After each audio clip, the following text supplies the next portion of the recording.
donde vamos a la página número 35 y abordamos el primer tema, la conversión. Para que usted empiece un discipulado, tenemos que trabajar algo que se llama nuestra conversión.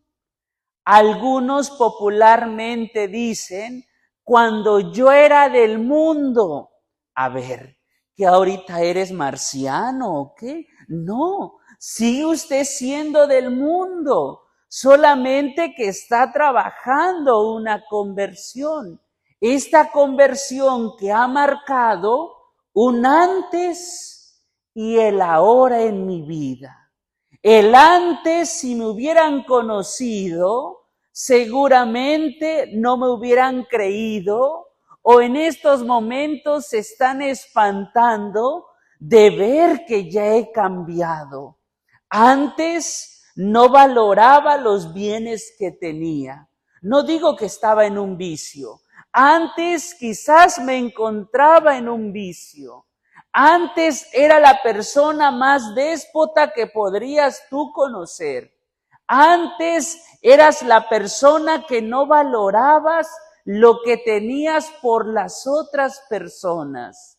Pero ahora, mira qué manera es tu vida y qué manera también ven los otros hacia ti. Eso es una conversión, en donde hay un antes y donde hay un ahora. Por eso es importante que en un discipulado haya una conversión, no haya emociones, es parte, pero no es lo fundamental. Hoy mucha gente en un discipulado lo que crea frente a Dios son solo emociones. ¿Qué ocurre? Que las emociones se consumen y regresas en lo mismo, con las mismas y en las mismas. Y no puedes marcar un después en tu vida.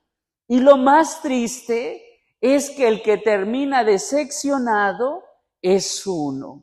O el que termina en la zona de confort es uno mismo. ¿Cómo termina en la zona de confort?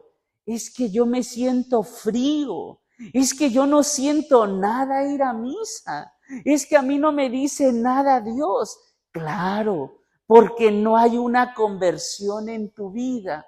Diácono, márquenos el segundo punto de una conversión. Si no es una emoción, ¿qué es? Es un encuentro con Dios. Esa es la conversión, en donde frente a Dios yo doblo la rodilla y reconozco mi fragilidad.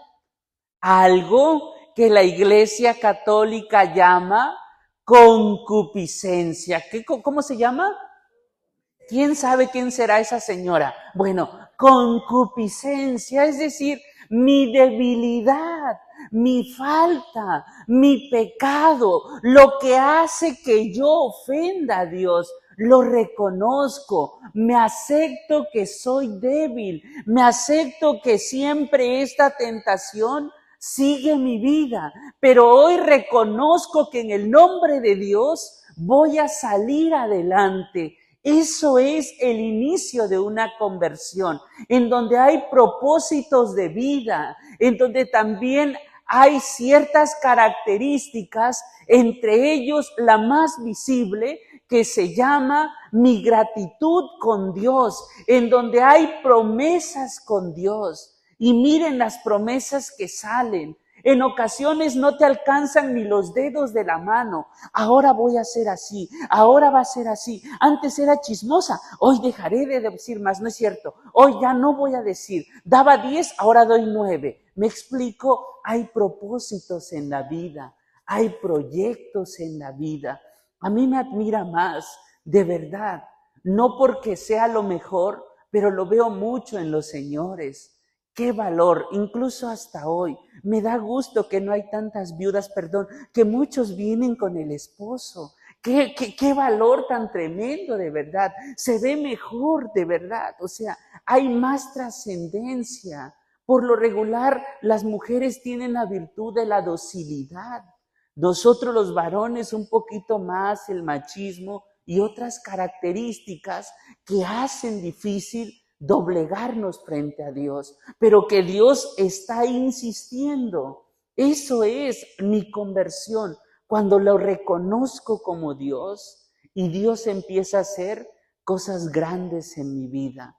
Entre ustedes hay tanto testimonio que seguramente dicen, si hace 20 años hubiera ido a ese retiro, mi vida ahora fuera muy diferente. Desaproveché la vivencia de mis hijos, maldito vicio que me consumía, maldita ceguera que tenía. Gracias a ese encuentro con Dios, ahora valoro, quizás sí demasiado tarde, pero hay un momento para iniciar en nuestra vida. Los santos a esto le llamaban el paso de Dios en tu vida. ¿Cómo le llaman? El paso de Dios en tu vida. Lo tenemos, y el que no, mijita, mijito, apúrese a vivir un encuentro con Dios. Ya no sea egoísta, tampoco pesimista. Algún retiro puede ayudar, alguna charlita puede motivar, algún encuentro de oración puede ser el momento preciso para ese encuentro con Dios. Un encuentro sano, un encuentro consciente. Lo demás, dice frase del Padre Refugio, todo es llamarada ¿de qué? De petate, que bien conocen a su párroco. ¿Sí me explico? Por eso es la conversión. No es que ya no soy mundano, sí, usted sigue siendo en el mundo, pero ahora empieza a tener criterios de Dios. Ahora empieza a ver como Dios nos mira a nosotros. Ahora empieza a creer como Dios cree en nosotros. Eso se llama conversión, en donde usted da una segunda oportunidad, en donde usted tiene la capacidad de perdonar, en donde usted tiene la capacidad de iniciar su vida de nuevo, aunque se haya equivocado, y no vive en la tremenda angustia del si hubiera hecho, si hubiera iniciado, y mira cuánto desperdicié, y la nostalgia es presa de usted, y Dios no está en ese momento y en su vida. Y por eso no hay luces, no hay acciones y no hay paz en nuestra vida. Y el problema no es que solo no haya en tu vida. Empiezas a perjudicar también a los otros. Vuelves a recaer en los vicios, vuelves a ser presa de lo tuyo y no hay un progreso en tu vida. ¿Aquí alguien tiene alguna preguntita, alguna duda? Diácono, yo creo que me encuentro en esto, vas por buen camino. Diácono, yo creo que ya voy muy adelante. Felicidades. Solo recuerda que de la mesa a la boca se puede caer, ¿qué cosa? La sopa. Nada es seguro. Es perseverancia. Bendito sea Dios. Página número 37. La conversión, para que se dé eficazmente a nuestra vida, se requiere de una renuncia al mal y una aceptación al plan de Dios. Continuamente nosotros lo hacemos como prueba de nuestra conversión cuando profesamos nuestra fe, todos los domingos o cuando venimos a un momento eucarístico. Pregunta el sacerdote, ¿renuncian ustedes a Satanás? ¿Y qué contestamos? Sí renuncio. ¿Renuncian a sus malas obras? Sí renuncio. ¿Renuncian a sus seducciones? Sí renuncio. Ese es el proyecto de Dios y de una conversión a nuestra vida. No puede haber conversión si sigues coqueteando con los bienes del diablo. No puede. Por más que Dios quiera obrar, ¿quién no se lo está permitiendo? Uno mismo, no el diablo, es uno mismo. No sé por qué usted le quiere echar la culpa al diablo si usted mismo lo hace de diablillo. ¿Me explico? Hay un dicho popular que dice, no es más diablo, ¿cómo? Si lo saben, no, el pez por su boca muere, mejor lo dejamos ahí. ¿Sí me explico? Entonces, es importante esto, la renuncia en un proceso de conversión. Página número 38. Cuando hay una renuncia, entonces Dios empieza a actuar. Dios empieza a tomar posesión de tu vida y empieza también la generosidad. La petición del profeta: dame un corazón de carne, quítame el corazón ¿de qué? De piedra. Eso sí, purifícame. Y el salmista, vea cómo nos motiva, por si hay un desilusionado en estos momentos o hay alguien que dice, es que Dios no me va a perdonar.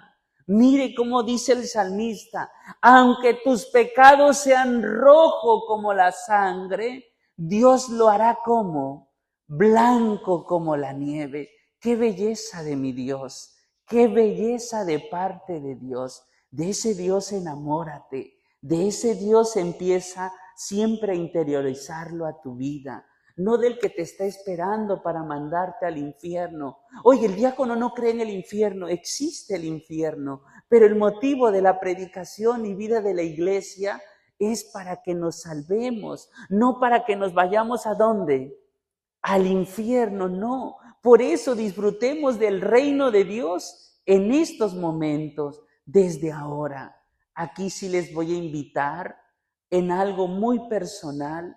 Tengan la capacidad de liberarse, tengan la capacidad de sanar, tengan la capacidad de perdonar. Hoy, antes que duerman, antes de que se vayan a descansar, hagan una oración en su interior. Doblen la rodilla en su momento y pidan al Señor, denle gracias también y libérense de verdad. Pidan perdón al Señor, suelten lo que cargan para que Dios empiece a actuar en nuestra vida, porque de otra manera no se va a hacer. Psicológicamente se dice que para que las acciones buenas lleguen a nuestra vida, somos nosotros que tenemos que tener apertura. Bíblicamente y a nivel de iglesia decimos que para que Dios nos perdone, los primeros que tenemos que perdonarnos, ¿quiénes son? Nosotros mismos. De otra manera Dios no va a obrar. No vamos a sentir esa confesión y nunca vamos a disfrutar de ese amor de Dios. Te has equivocado en la vida. Te has también depurado en el camino de Dios, pero Dios nos da una segunda oportunidad. No me detengo mucho aquí, pero miren cómo Dios habla. Dios no es como tú ni como yo, que hablamos una vez. Dios habla varias veces. Cuando con Samuel, se levanta este niño desesperado. ¿Eres tú el que me llamas?, le pregunta al encargado del templo. No. Vuelve a acostarte. Samuel, ¿eres tú el que me está llamando? No, vuelve a acostarte. Y si te vuelve a llamar, responde: heme aquí, Señor, ¿para hacer qué cosa? Tu voluntad. Samuel, aquí estoy, Señor. ¿Para hacer qué cosa? Tu voluntad. Qué belleza de ese Dios. De ese es el que te tienes que empapar, de verdad. Y lo más bonito, empápalo a tus seres queridos, no del castigador, no del que juicia, sino del que viene continuamente a nuestro encuentro. Porque a veces eso es lo que necesita nuestra familia, nuestra vida, y es lo que clama hoy la iglesia. Página número 40. ¿Alguien tiene alguna pregunta en estos aspectos? Cuando uno da esta figura de Dios en el segundo punto, algunos se escandalizan y dicen, pareciera que el diácono está apapachando el pecado. No estoy apapachando el pecado, estoy proyectándolo desde la misericordia de Dios. El pecado se tiene que denunciar, el pecado se tiene que purificar en nuestra vida, pero el pecado no es mayor que la misericordia de Dios, porque Él ha venido para que tengamos vida en ¿qué? Ya no mendiguemos entonces, tenemos que tenerlo en abundancia. Aquí en la página 40 vienen algunos criterios para vivir esto. Pasamos a la página número 42. Esta conversión me va a llevar a la experiencia de Dios. Si no hay una conversión, no puede haber una experiencia de Dios. Y entonces, cuando no hay una experiencia de Dios, dice el autor sagrado, que cuando un ciego guía a otro ciego, ¿qué pasa? ¿Se van a dónde? Al abismo, porque no hay una experiencia de Dios. A mí me duele mucho cuando encuentro a muchos laicos comprometidos en la iglesia, pero que no tienen una experiencia de Dios, de verdad. Quieren estar en todo, pero no tienen experiencia de Dios. Y es triste cuando maltratan a la gente. ¿A poco a ustedes no les duele cuando encuentran a alguien que está en la iglesia y se cree más que el párroco de la parroquia? ¿No les duele? Imagínense. Digo, si estos están adentro, ¿qué esperar de los que están afuera? No hay una experiencia de Dios. El sábado daba un taller a catequistas y les decía a los catequistas, después del sacerdote, ustedes son la referencia de Dios, de la iglesia y del sacerdote. Porque si algo no sabe el niño, ¿con quién va a ir? Con la catequista. Si algo no sabe papá, mamá de catecismo, ¿con quién va a ir? Con la catequista. Si algo no saben los otros y usted lo sabe, usted es la pieza clave para ello. Por eso es importante la experiencia de Dios. Estoy hablando a nivel de iglesia. Ahora llévalo a nivel de familia. Qué necesario es esta experiencia de Dios en mi vida, para que no sea intolerante a los bienes de Dios. Sea el primero que los acepte y los promueva. Porque a veces cuando no hay experiencia de Dios, nos da vergüenza hablar de Él. Nos es alérgico a hacer un momento de oración. Solo somos los primeros que nos oponemos al proyecto de Dios. Vean, hace unos días llegábamos a un lugar de misión, otro compañero y yo, y le dice el otro compañero a la abuelita, vamos a rezar el rosario. Estaban 4 nietos en la sala.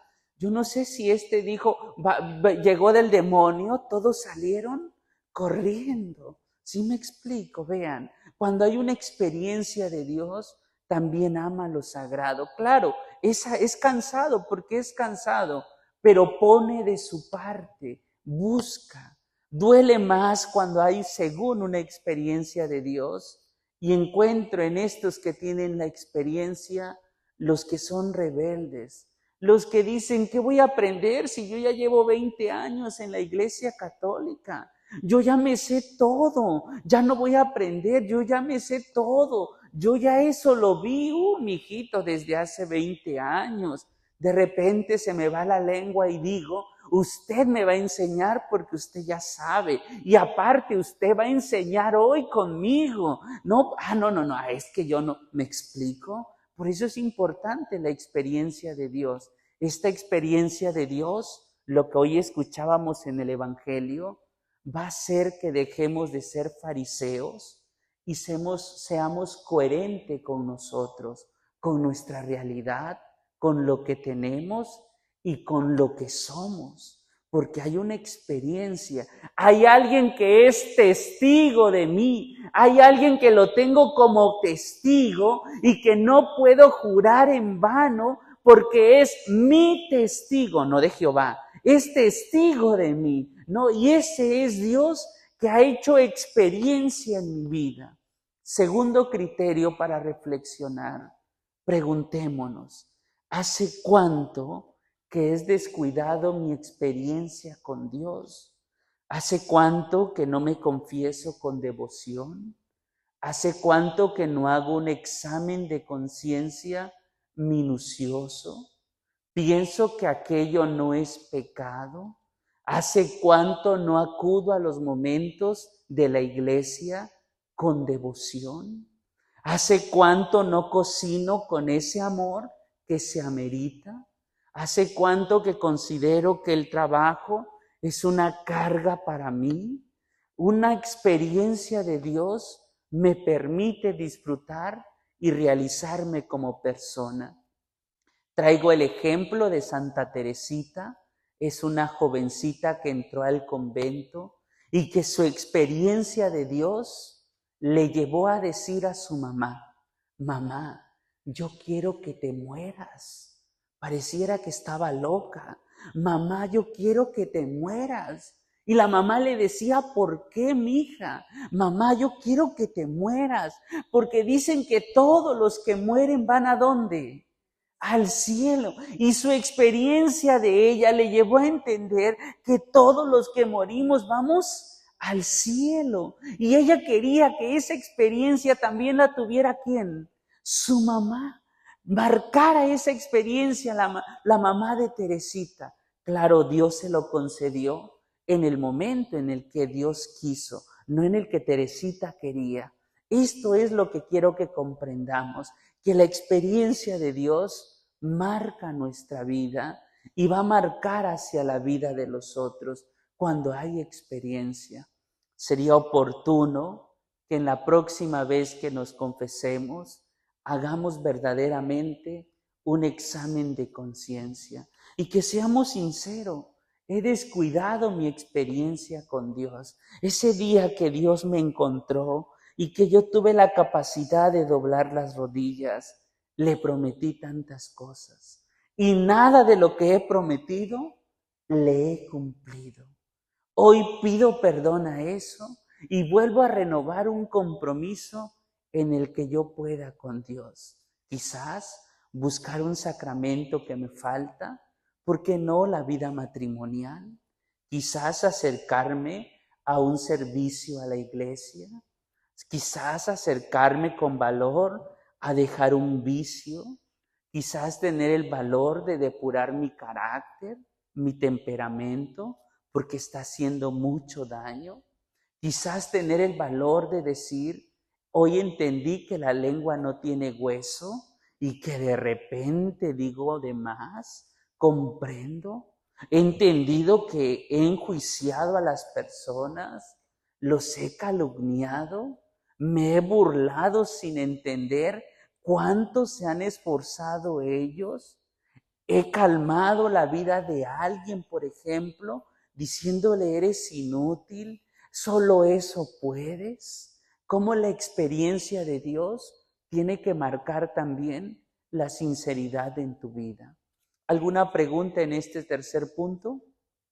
No los estoy regañando, no, los veo muy tímidos, no. Acuérdense, segundo aspecto que podemos hacer es un examen ¿de qué? De conciencia. Agarren un papelito, tómense su tiempo, agarren su telefonito, pongan una música instrumental cristiana, váyanse a su salita, prendan una vela, hagan una oración al Espíritu Santo y su examen de conciencia. Terminan su examen de conciencia y la próxima vez que van a ir a confesarse, van leyendo: pido perdón al Señor por esto, pido al Señor perdón por aquello. Termina mi confesión, llego a mi casa, quemo mi papelito o lo destruyo para que nadie más sepa de qué es lo que pedí perdón a Dios. No lo vayan a dejar en el comedor, por favor, ni en la televisión, por favor, ¿sí? Es un examen de conciencia escrito. Y ojalá que desde este momento en ustedes empiece a nacer la necesidad de tener una libreta que se llame Diario Espiritual. ¿Cómo se va a llamar? Diario Espiritual, en donde usted una vez a la semana hace su oración y va escribiendo su oración para que cuando se muera lean la libreta de doña Gertrudis, la santa doña Gertrudis, qué espacio de oración tenía con su vida diaria.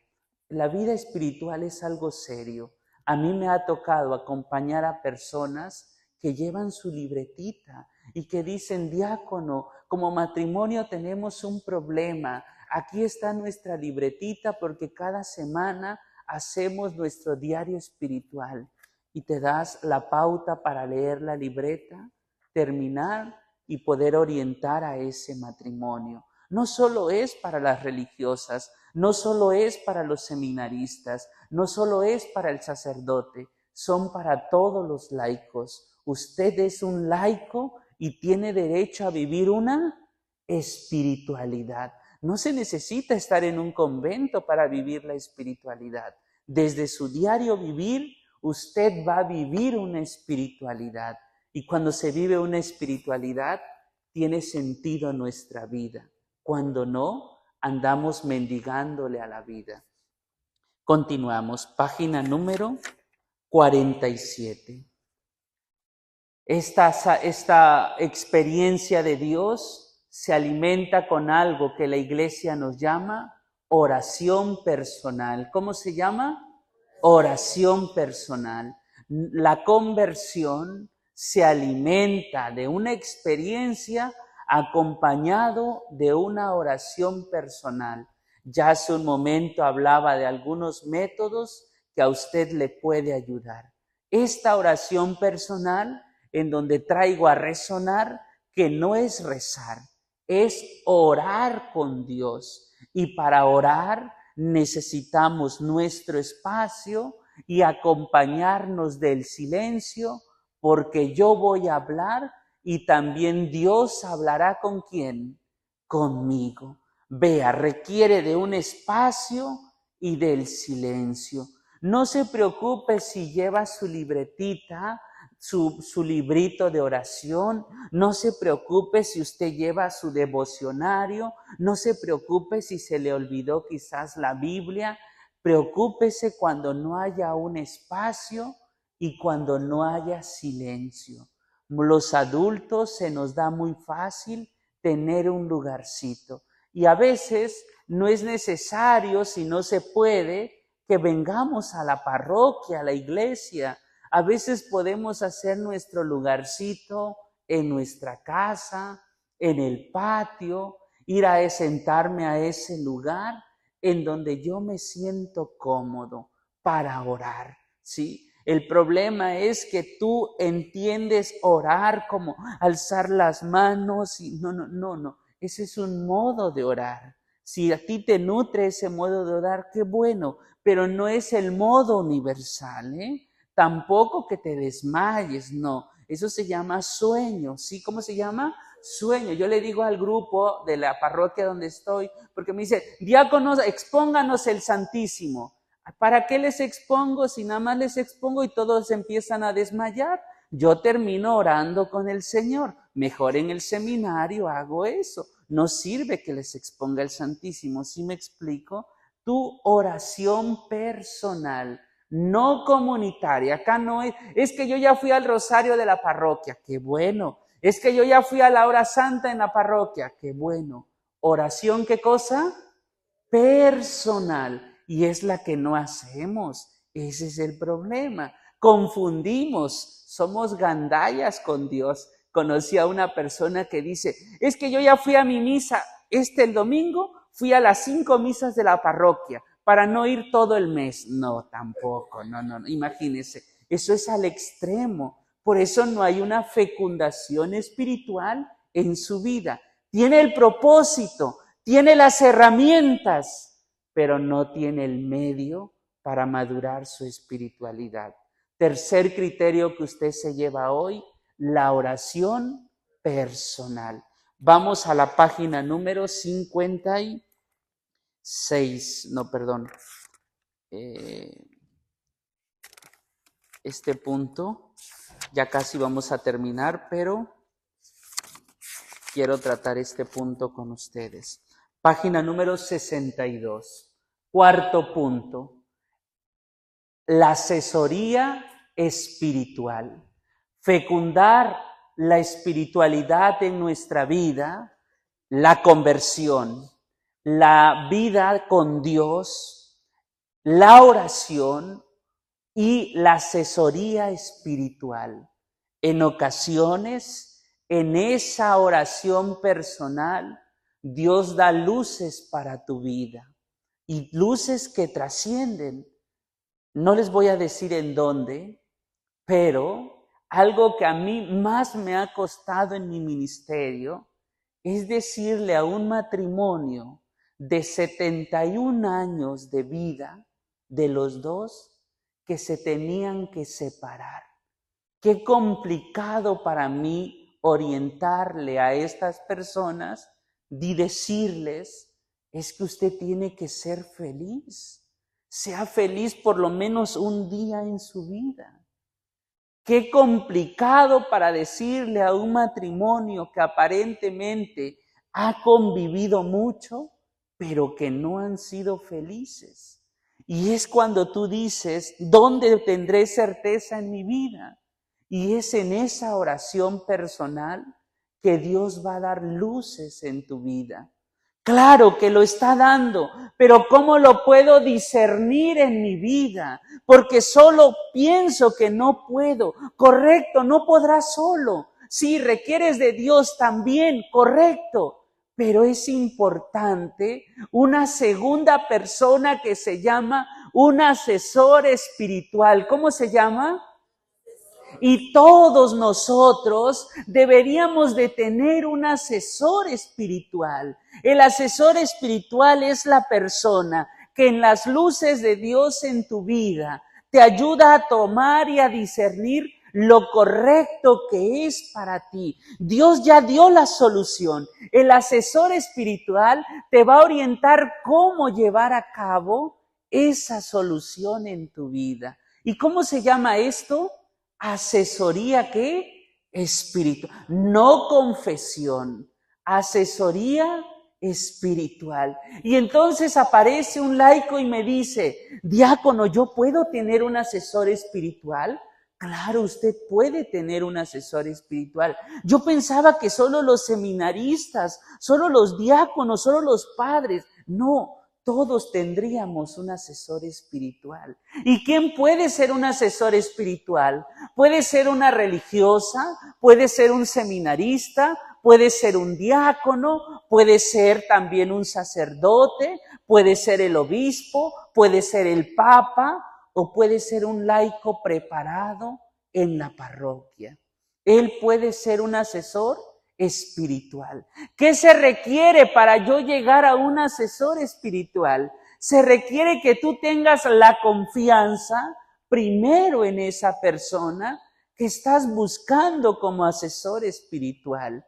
Algunos van a decir, es que mi párroco, la cara de soldado mal pagado que trae, no le ayuda. Claro, busca otro asesor espiritual, no pasa nada. Pero lo importante es que tengas orientación en tu vida. No todos los directores espirituales tienen sonrisa colgate, no. Algunos quizás no tengan sonrisa colgate, pero sean buenas personas para orientar nuestra vida, porque nos dicen con certeza, aunque nos duela, porque no maquillan nuestra realidad, porque nos están diciendo por dónde es lo correcto. Eso hace un asesor espiritual.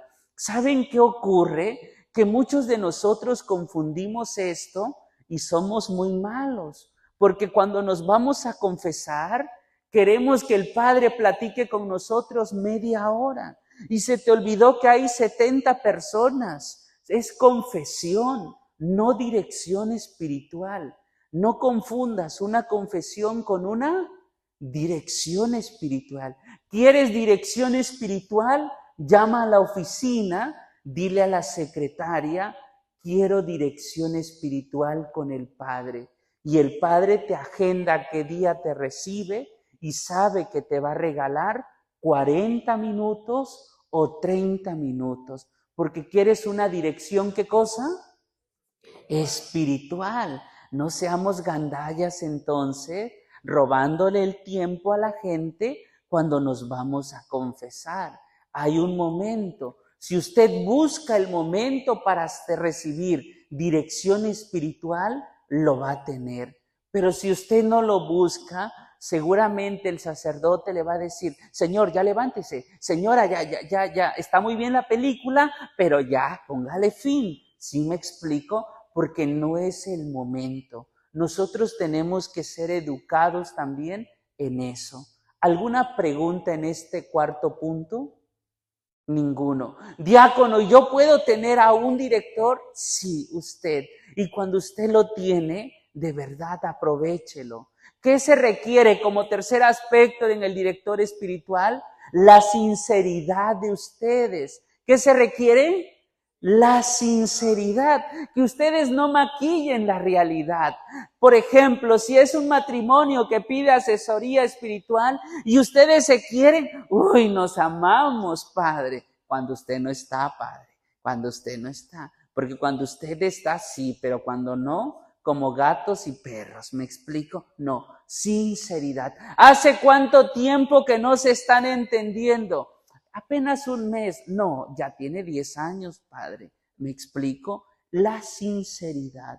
Porque si no hay sinceridad en el que está siendo orientado, no se van a llevar o no se llega a buenas conclusiones. La dirección espiritual también tiene un periodo. Por lo regular, ante una situación que estás viviendo, mínimo cada mes tienes que entrevistarte con tu director espiritual. Nada de que se me olvidó, nada de que no puedo, otro día mejor no, porque es interesante tu entrevista con tu director espiritual. Si no, la secuencia del seguimiento se pierde.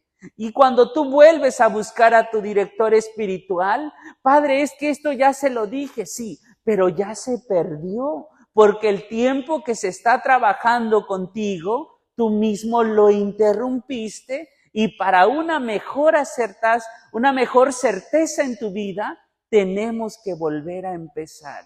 Vean, con este matrimonio que le digo, lo trabajamos un año.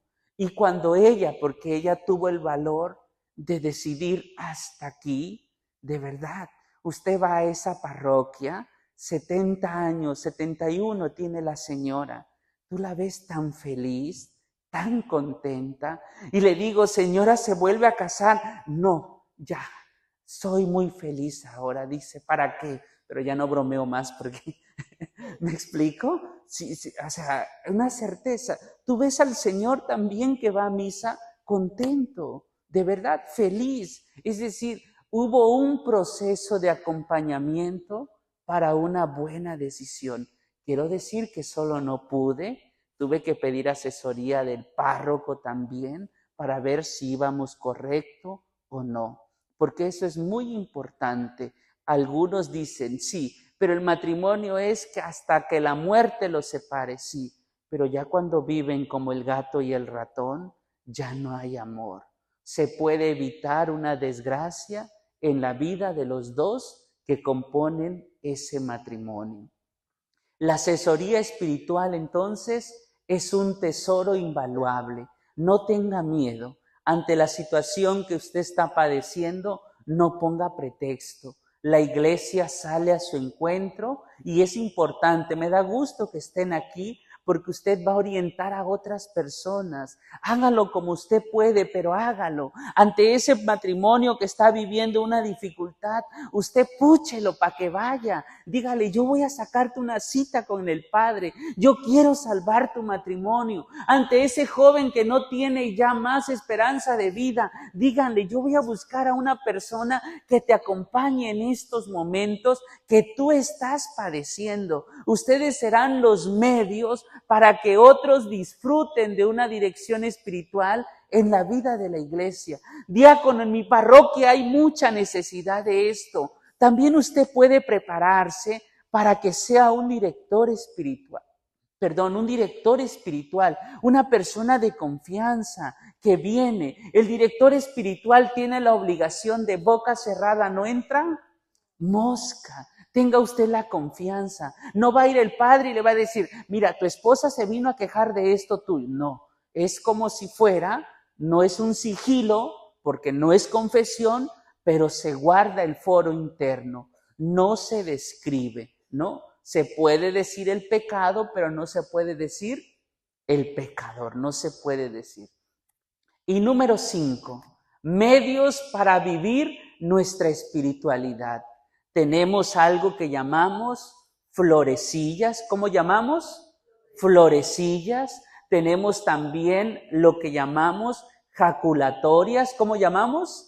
Jaculatorias. Diácono, es que yo no puedo, yo soy débil. Bueno, di jaculatorias. Mira San Francisco, cuando veía a Clara, porque eran muy amigos, los que son devotos a San Francisco y a Santa Clara, ellos eran muy amigos. En su momento tuvieron la confusión si se enamoraban, si se casaban. Entonces San Francisco, cuando miraba a Clara, decía, Señor mío y Dios mío. ¿Cómo decía? Señor mío y Dios mío. Esos son florecillas, son frases, jaculatorias, son jaculatorias que te ayudan para ser fuerte en ese momento. Algunas otras jaculatorias como Sagrado Corazón de Jesús, en vos confío. Otra jaculatoria, Jesús hostia, Jesús amor, ten compasión de este pecador. Cuando me siento la última coca del desierto, estas jaculatorias, por ejemplo, anivelan mi egoísmo. También hay florecillas, esas florecillas que me hacen entender que soy carne, que soy humano, que no soy perfecto. Se ponen en un vasito en la casa y de repente, una vez a la semana, agarro una florecilla. Y esta florecilla dice, orar por los difuntos. Me acuerdo o me está enseñando que no soy eterno, que un día voy a morir y hoy tengo que orar por ¿quiénes? Por los difuntos. Cierro el papelito, lo pongo en el vaso, agarro otra florecilla que diga, hoy sonríe con la persona que te cae mal. ¡Qué sacrificio! Sonreírle a la persona que le caes mal. Imagínate que peleaste con el esposo. ¡Qué peor sacrificio! Todavía le tengo que sonreír. Doblo el papelito, lo meto. A la otra semana, otro papelito. Come poco de lo que te gusta mucho. Ese día hicieron un mole muy rico. La florecilla dice que coma poco. ¿Me explico? No que no coma, que coma poco. ¿Sí me explico? ¿Y por qué no comes? Es que estoy haciendo florecillas. No, nadie tiene que saber que tú estás haciendo ¿qué? Florecillas. Eso se llama pequeños sacrificios que construyen un hábito en tu vida. Hay una florecilla allí que dice, hoy guardaré silencio más de lo acostumbrado. No es que vas a andar solo callado. Guardaré ¿qué cosa? Silencio. Hablaré cuando tenga que hablar y no hablaré cuando no tenga que hablar. Hay otra florecilla. Bueno, este es un ejemplo de seminario. Hoy le lavaré los zapatos al seminarista que me cae mal. ¿Ya vieron cómo nos van en el seminario? ¿No es cierto? ¿No? Florecillas que se hacen para cultivar nuestra vida, para nuestro ego. Nuestro fundador, el padre Amatuli, nos aplicaba una florecilla que cómo nos enseñaba. ¿Saben qué nos decía? Que una vez al mes teníamos que ir al mercado, a la central de abasto a la Ciudad de México para pedir la despensa para el seminario. Qué complicado, de verdad. Yo decía, yo no sé, pero en mi casa por lo menos frijoles teníamos. Ahí íbamos con nuestra arpilla. ¿Será que nos puedan regalar algo? Y tú ver que tienen toda la mesa lleno de calabacitas y te digan, no tenemos. Ay, te quedas callado. Y luego vas al otro que tiene el puesto de chayotes y nos puede regalar algo de chayote para nuestro seminario. Es que ya pasaron tus compañeros los indigentes, ya di, y uno se queda callado. Y va al otro puesto, nos puede regalar. No es que ya pasaron los drogadictos, imagínense. O de repente, sí, ya saqué el desperdicio, ahí está la caja. ¿Sí me explico? Qué florecillas tremenda hacían eso de que cultiváramos la virtud que más necesitáramos en nuestra vida. Diácono, estas florecillas, ¿dónde vienen? en ese capítulo 4 que les dije, allí vienen las florecillas. Captúrenlo con su celular, de verdad, captúrenlo. Pónganlo debajo de la almohada si lo hacen y nadie sabe. Algo bueno van a cultivar, algo bueno. Acuérdese que el taller se llamó Espiritualidad y el libro Chispas de Espiritualidad. Ahora voy a buscar la página, ahora que terminemos, y les voy a decir para que tomen una captura en ese momento. Pues yo les agradezco en esta segunda parte que ustedes me acompañaron, me da mucho gusto. Agradezco también a los apóstoles de la palabra por hacer visible que llegáramos con ustedes, particularmente al coordinador de esta comunidad, al hermano Nemorio, porque ellos se organizan antes con tiempo para poder estar estos días aquí. Ahora me tocó a los apóstoles de la palabra. En otro momento puede ser otro ministerio y la respuesta de ustedes es de mucho bien, porque ustedes aprenden, pero también hacen que haya más experiencia en la vida. No sé si hay algún aviso o algo para terminar con una oración, porque ya las tripas están haciendo escándalo también. Muy bien, hay un aviso por acá.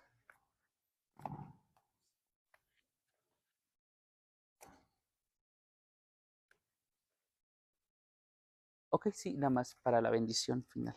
Bueno, primero, pues darle gracias a que me dieron la oportunidad de venir a estas charlas.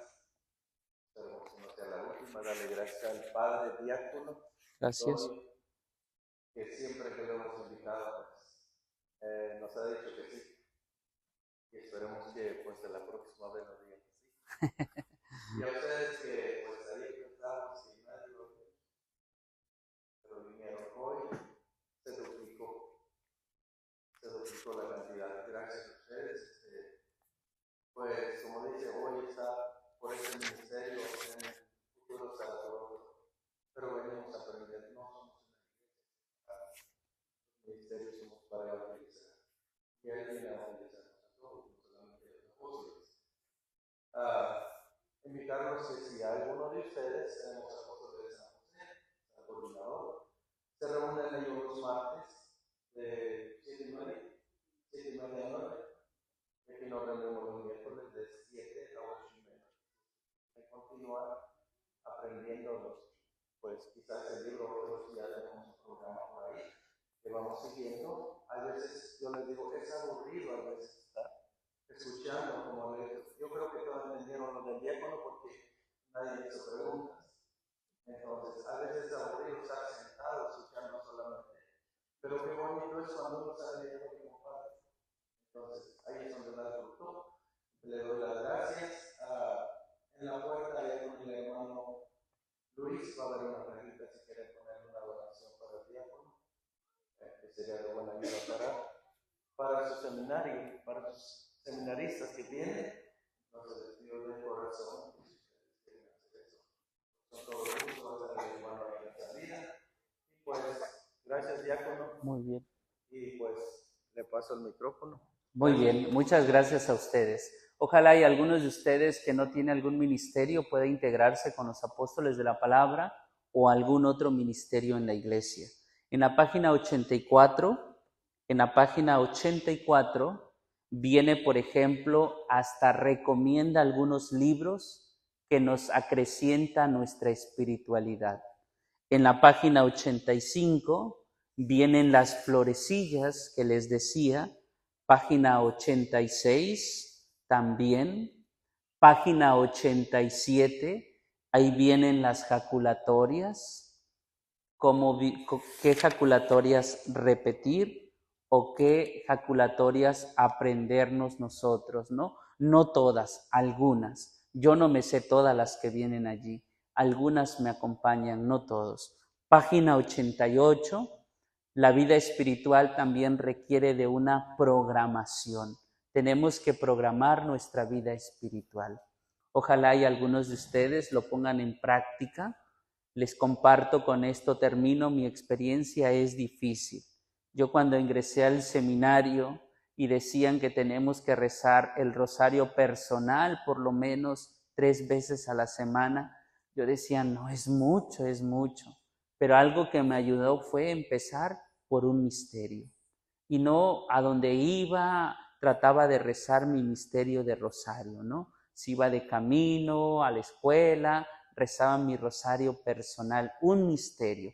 No les voy a decir que todo el misterio, no, un misterio. Cada uno vaya haciendo lo que pueda en su vida. No se obsesione por mucho. Poco a poco va cultivando cosas. Hasta ahorita sigo cultivando cosas en mi vida. Hay cosas que me cuestan y sigo perseverando. También a ustedes les invito a perseverar. Inténtenlo una, otra y otra hasta que lo logren ustedes, ¿no? Hay muchos métodos que el librito va enseñando. Tómenle foto a las páginas y aplíquelo. Algo llévese a su casa. Nos ponemos de pie. En el nombre del Padre, del Hijo, del Espíritu Santo. Amén.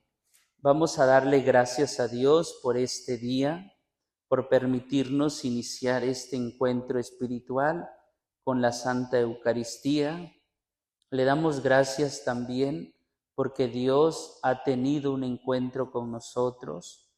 Hemos reconocido a Jesucristo como nuestro Dios, porque Dios ha iniciado también un proceso en nuestra vida, porque podemos vernos en nosotros un antes y un después, porque podemos ver que el poder de Dios ha transformado nuestra vida, lo sigue haciendo, nos sigue acompañando, porque el ideal de vida que Dios nos ha propuesto es muy diferente a lo que nosotros creíamos.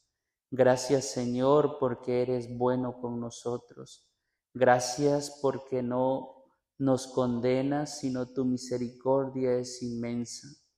Te pido, Señor, por estos hermanos, particularmente los que en estos momentos están viviendo alguna dificultad, están viviendo alguna crisis espiritual, están viviendo también alguna necedad en su vida, que la gracia de tu Espíritu Santo les acompañe, puedan ellos discernir lo correcto, tomar buenas decisiones en donde la gracia tuya les desarrolle, pero también la calidad de vida y la felicidad en ellos. Por Jesucristo nuestro Señor. El Señor esté con ustedes y la bendición de Dios Todopoderoso, Padre, Hijo y Espíritu Santo, les acompañe siempre. Vamos a bendecir los alimentos.